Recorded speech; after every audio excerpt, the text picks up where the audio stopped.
মুমিনগণ বিপদে পড়লে, কোনো সমস্যায় পড়লে তার সহযোগিতা করা, এটা মুমিনের স্বার্থেও আমার নিজের স্বার্থেও। আল্লাহ রাসূল সাল্লাল্লাহু আলাইহি সাল্লাম বলেছেন, ওয়াল্লাহু ফি আউনিল আবদি মা কানাল আবদু ফি আউনি আখিহি। আল্লাহ তাআলা একজন মানুষকে, একজন বান্দাকে ততক্ষণ পর্যন্ত সহযোগিতা করেন যতক্ষণ সে তার মুসলমান ভাইকে, অপর বান্দাকে সহযোগিতা করে।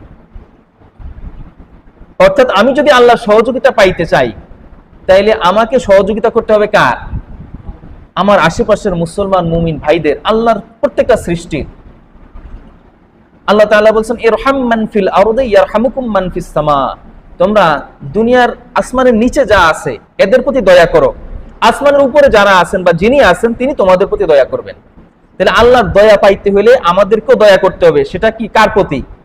আমাদের আশেপাশের মাখলুকাতের প্রতি। সেটা মানুষ হোক, প্রাণী হোক, মুসলমান ভাই হোক, মুমিন ভাই হোক, একটা প্রাণী হোক, একটা নিকৃষ্ট কুকুরই হোক। আমরা এই হাদিসের ঘটনা অনেক শুনছি যে একজন ব্যভিচারিণী নারী, সারা জীবন ব্যভিচার করে যার উপায় উপার্জন ছিল, এই মহিলাটা শুধুমাত্র একটা প্রাণীর প্রতি সদয় আচরণের কারণে, দয়া করার কারণে, রহম করার কারণে আল্লাহ তাআলা তার সমস্ত জীবনের গুনাহ মাফ করে দিয়েছেন। সুবহানাল্লাহ। সেটা কোনো মাখলুকাত, আশরাফুল মাখলুকাত না, কোনো মানুষ না, একটা সামান্য নিকৃষ্ট প্রাণী, একটা কুকুর। সে যখন যাচ্ছিল রাস্তা দিয়ে, দেখলো একটা কুকুর পিপাসার্ত অবস্থায় গরমে ছটফট করছে, জিহ্বা বের হয়ে গেছে। তো তার মনে দয়া জাগছে, মায়া জাগছে সৃষ্টির প্রতি, কুকুরের প্রতি। কুকুর কি পবিত্র জিনিস না অপবিত্র জিনিস? অপবিত্র, নাপাক। এটার গোশত খাওয়াও হারাম। এটা কোনো পাত্রে মুখ দিলে সেই পাত্রে খাবার গ্রহণ করাও হারাম, অপবিত্র। তো সে একটা নিকৃষ্ট কুকুরকে সে তার হাতের চামড়ার মৌজা দ্বারা কূপের মধ্যে থেকে পানি উঠে পানি পান করাইছে। এই আমলটা আল্লাহ তাআলা এত পছন্দ হয়েছে যে আমার একটা প্রাণীর প্রতি, আমার সৃষ্টির প্রতি সে দয়া করছে। আল্লাহ তাআলা তার সমস্ত জীবনের গুনাহ খাতা মাফ করে দিয়েছেন। এটা হলো নিকৃষ্ট প্রাণী। আর আশরাফুল মাখলুকাত, সমস্ত মাখলুকাতের কোন কোন বর্ণনায় আছে, মানুষের বর্ণনায় যে 18,000 মাখলুকাত না, মাখলুকাত অসংখ্য অগণিত, মানুষের হিসাবের বাইরে। আমরা ডিসকভারি চ্যানেলে মাঝে মধ্যে দেখি সমুদ্রের নিচে কত কিছু দেখায়, কত রং বেরঙের প্রজাতির প্রাণী, মাছ দেখায়, যা আমরা সচক্ষে দেখি নাই। টিভির কারণে, ওগুলার কারণে মাঝে মধ্যে দেখতে পারি, স্যাটেলাইটের কারণে মাঝে মধ্যে দেখার সুযোগ হয়। কিন্তু এর বাইরেও অসংখ্য অগণিত প্রাণী আল্লাহ তাআলা সৃষ্টি করে রাখছেন, যেগুলো সম্পর্কে আমরা জানিও না, কোনো বিজ্ঞান আবিষ্কার করতে পারে নাই। আর আমাদের যে পৃথিবীর বাইরে এরকম অনেক জগৎ আছে যে পর্যন্ত বিজ্ঞানীরা যাইতে পারে নাই। 13টা গ্রহ আবিষ্কার করছে, মঙ্গল গ্রহ, নেপচুন, প্লুটো, মঙ্গল, বুধ, বৃহস্পতি, শুক্র, এরকম কয়েকটা গ্রহ আবিষ্কার করছে।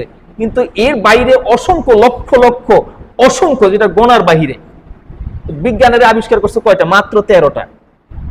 লক্ষ লক্ষ, কোটি কোটি এরকম গ্রহ নক্ষত্র আছে। তো এগুলোর মধ্যে যে সমস্ত প্রাণী আছে, এগুলো সম্পর্কে মানুষ জানে না।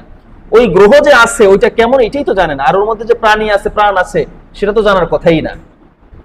এই সমস্ত প্রাণীর মধ্যে, সমস্ত সৃষ্টি জগতের মধ্যে আল্লাহ তাআলা মানুষকে আশরাফুল মাখলুকাত হিসেবে সাব্যস্ত করেছেন। সমস্ত মাখলুকাতের মধ্যে শ্রেষ্ঠ মাখলুকাত, শ্রেষ্ঠ সৃষ্টি সমস্ত সৃষ্টির মধ্যে। তো একটা কুকুরের প্রতি, নিকৃষ্ট কুকুরের প্রতি দয়া করে, মায়া করে, একটা আমলের কারণে সে সমস্ত জীবনের গুনাহ আল্লাহ তাআলা মাফ করে দিলেন। তাহলে সৃষ্টির সেরা জীব যে মানুষ, যে তার প্রতি দয়া করলে আল্লাহ কতটা খুশি হবেন। আর এই সৃষ্টির মধ্যে তো হিন্দু আছে, বৌদ্ধ, ইহুদি, নাসারা, কাফির, মুশরিক, মুসলমান, মুমিন, সমস্ত মাখলুকাত আছে, সমস্ত ধর্মের লোক আছে, এদের প্রতি দয়া করবেনই। এরপরে তাদের উপরে সব থেকে বেশি হকদার হলো কে? আমাদের মুমিন মুসলমান ভাইয়েরা।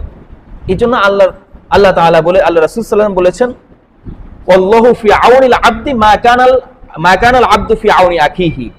আল্লাহ তাআলা একজন বান্দার প্রতি ততক্ষণ দয়া করবেন, ততক্ষণ সহযোগিতা করবেন, যতক্ষণ সে তার অপর ভাইকে সহযোগিতা করবে। সুবহানাল্লাহ। এই জন্য আমরা আমাদের ভাইকে, তবে খারাপ কাজে সহযোগিতা না, সামনে আসতেছে আলোচনা, খারাপ কাজে সহযোগিতা করা যাবে না। ভালো কাজে, সে বিপদে পড়ছে, মুসিবতে পড়ছে, মিথ্যা মামলায় আটকে গেছে, বা কোন একটা ঋণগ্রস্ত হয়েছে, একটু ঋণ দিয়ে সহযোগিতা করা, সে অসুস্থ হয়েছে, তাকে একটু টাকা পয়সা দিয়ে সহযোগিতা করা, ডাক্তারের নাম্বার দিয়ে, ডাক্তারকে সিরিয়াল দিয়ে, আপনার পরিচিত একজন ভালো ডাক্তার থাকলে তার মাধ্যমে কন্ট্যাক্ট করে দেওয়া, তার মেয়ের বিয়ে হচ্ছে না, একটা ভালো পাত্র খুঁজে দেওয়া, ছেলে ভালো পাত্রী পাচ্ছে না, একটু ভালো পাত্রী খুঁজে দেওয়া। এই যে প্রত্যেকটা কাজ, মানে যেই কাজ দ্বারা ওপরে উপকৃত হয়, এই সব কাজগুলাতে আপনি সহযোগিতা করবেন, এটা আপনার উপরে তার হক।